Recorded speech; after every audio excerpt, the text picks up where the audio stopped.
9 જૂનના દિવસે પ્રધાનમંત્રી નરેન્દ્ર મોદીએ શપથ લીધા ત્યારથી માંડીને આજે 26 તારીખ એટલે લગભગ 17 દિવસ થયા।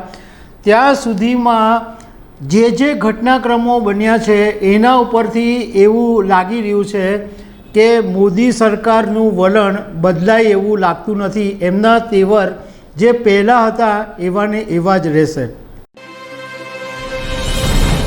નમસ્કાર દર્શક મિત્રો, લોકસભા 2024ની ચૂંટણી પહેલાં ભાજપે એવો ઢંઢેરો કરેલો કે અબકી બાર 400 કે પાર, પરંતુ જ્યારે ચૂંટણીના પરિણામો આવ્યા ત્યારે 272 બેઠકો જે બહુમતી માટે જરૂર હોય એ પણ ભાજપને મળી નહોતી। પરંતુ એનડીએના ગઠબંધન સાથે ભાજપે સરકાર જ્યારે બનાવી ત્યારે ઘણા બધા લોકો એવું કહેતા હતા કે હવે મોદી બદલાઈ જશે, એમણે કોમ્પ્રોમાઇઝ કરવું પડશે, એમણે ઘણી બધી બાબતોની અંદર બાંધછોડ કરવું પડશે। પરંતુ 9 જૂનના દિવસે પ્રધાનમંત્રી નરેન્દ્ર મોદીએ શપથ લીધા ત્યારથી માંડીને આજે 26 તારીખ એટલે લગભગ 17 દિવસ થયા।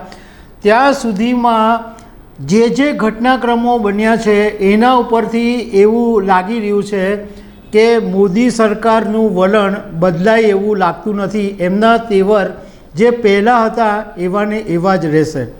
આના વિશે હું તમારી સાથે વાત કરીશ। મારું નામ રાજેશ શાહ છે અને તમે જોઈ રહ્યા છો ખબર છે.com। 9 જૂન 2024ના દિવસે પ્રધાનમંત્રી નરેન્દ્ર મોદીએ એનડીએ સરકારનો ત્રીજા કાર્યકાળનો શપથ લીધો ત્યારે ઘણા બધા રાજકારણીઓ એવું માનતા હતા કે 2014 અને 2019માં પ્રધાનમંત્રી નરેન્દ્ર મોદીની જે તાકાત હતી, જે એમનો દબદબો હતો, એવું આ વખતે કદાચ જોવા નહીં મળે।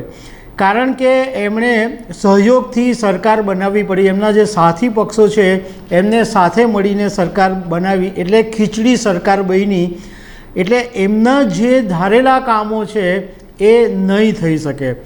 પરંતુ પહેલી જ વખત પ્રધાનમંત્રી નરેન્દ્ર મોદીએ એ વાતનો સંકેત આપી દીધો અને મેસેજ બી આપી દીધો કે તેઓના વલણની અંદર કોઈ જાતનો બદલાવ આવવાનો નથી। જ્યારે કેબિનેટનું વિસ્તરણ થયું એટલે જ્યારે કેબિનેટ મંત્રાલયનું ફાળવણી થઈ ત્યારે બધાને એમ હતું કે જે મહત્ત્વના ખાતા છે જેમ કે ગૃહ ખાતું છે, ફાઇનાન્સ છે, સંરક્ષણ છે, તો આ બધા જે ખાતાઓ છે એમાંથી કોઈ એકાદ મોટું ખાતું આ સાથી પક્ષોમાંથી કોઈને આપવું પડશે, પણ એવું બન્યું નહીં। પ્રધાનમંત્રીએ એમના જે જૂના મંત્રીઓ હતા એમને જ રિપીટ કર્યા। ગૃહમંત્રી, સંરક્ષણ મંત્રી, નાણામંત્રી, બધા એમના જે જૂના મંત્રીઓ એમને જ રિપીટ કર્યા। એ પછી બધાને એમ લાગતું હતું કે ઓકે, આ કેબિનેટમાં સ્થાન નહીં આપ્યું તો કદાચ સ્પીકર તરીકે તો ચોક્કસ આ જે સાથી પક્ષો છે એનડીએના એમાંથી કોઈને સ્પીકર પદ આપશે, પરંતુ એવું પણ બન્યું નહીં। લોકસભાના સ્પીકર પણ ભાજપના જ રહ્યા। એટલે આ જે ઘટનાક્રમ બની એમાં પીએમ મોદીના તેવર એવા ને એવા જ દેખાયા, એમાં કોઈ બદલાવ દેખાયો નહીં। બીજું એક જે મહત્ત્વની વાત છે કે આજે એટલે કે બુધવારે જ્યારે લોકસભાના સ્પીકર પદે ફરીથી ઓમ બિરલાની વરણી થઈ ત્યારે પણ એક મોટો સંદેશ પ્રધાનમંત્રી નરેન્દ્ર મોદીએ બધાને આપી દીધો છે એવું રાજકારણના જાણકારોનું કહેવું છે। જ્યારે લોકસભાના સ્પીકર તરીકે ઓમ બિરલાનું નામ સજેસ્ટ કરવામાં આવેલું ત્યારે ઇન્ડિયા ગઠબંધન અને ખાસ કરીને કોંગ્રેસે એવું કીધેલું હતું કે જો અમારા કોઈ એક વિપક્ષને તમે ડેપ્યુટી સ્પીકર પદ આપશો તો અમે આ તમારા લોકસભા સ્પીકરની અંદર સમર્થન આપીશું, પરંતુ જો તમે અમને ડેપ્યુટી સ્પીકર પદ નહીં આપો તો અમે સમર્થન નહીં આપીશું। આ વાતને કેન્દ્ર સરકાર એટલે મોદી સરકારે બિલકુલ ગણકારી નહીં અને મોદી સરકાર બિલકુલ ટસની મસ નહીં થઈ અને ડેપ્યુટી પદ આપવાની કોઈ વાત નહીં કરી। અને ચૂંટણી એ પછી કોંગ્રેસે પોતાના ઉમેદવાર ઊભા રાખ્યા કે સુરેશને, પરંતુ જ્યારે બુધવારે લોકસભાની અંદર ચૂંટણીની પ્રક્રિયા થઈ તો વોટિંગ કરવામાં નહીં આવ્યો।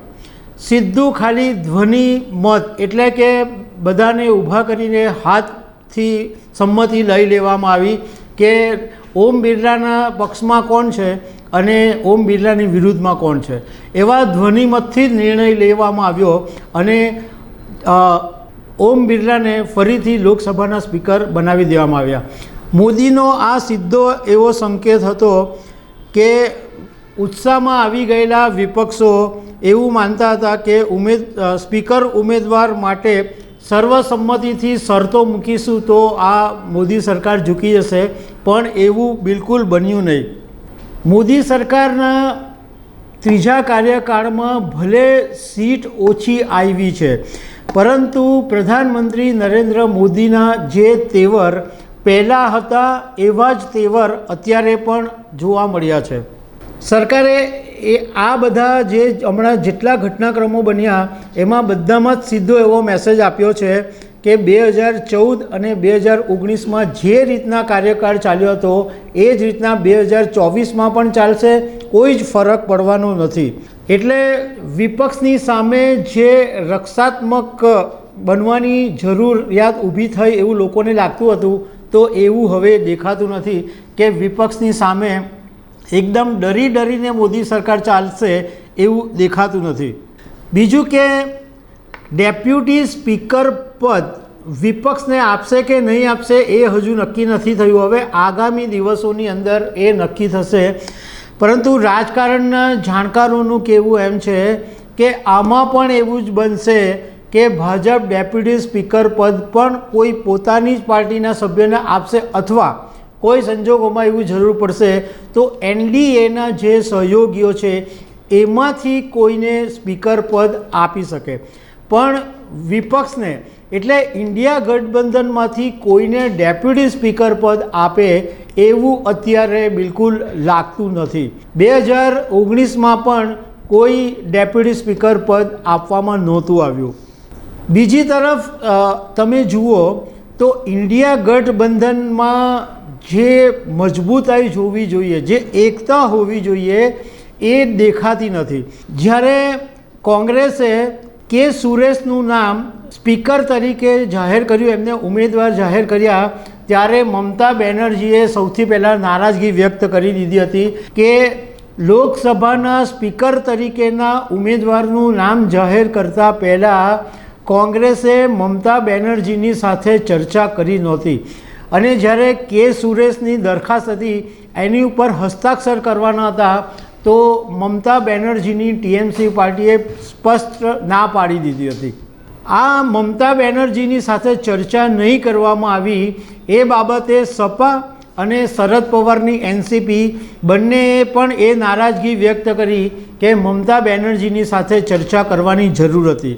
વિપક્ષના ઘણા લોકો માટે આ એક ચેતવણી પણ છે કે કોંગ્રેસનું જે નેતૃત્વ છે એ ભાજપ સામે સારા સ્ટ્રાઇક રેટ ધરાવતા પ્રાદેશિક દિગ્ગજોનું હવે ધ્યાન આપવું પડશે. કોંગ્રેસ પાર્ટીએ તેમના જે સાથી પક્ષો છે એમની સાથે સંવેદના દાખવવી પડશે. બીજી તરફ ઘણા બધા રાજકારણીઓ હવે એવું માની રહ્યા છે કે મોદી સરકાર એ વાત સાબિત કરવાની કોશિશ કરશે કે લોકસભાની અંદર હજુ પણ મોદી સરકારનો એટલો જ દબદબો હતો જે પહેલાં હતો. તો દર્શક મિત્રો, આવી અનેક વાતો સાથે અમે તમને મળતા રહીશું. Thank you very much.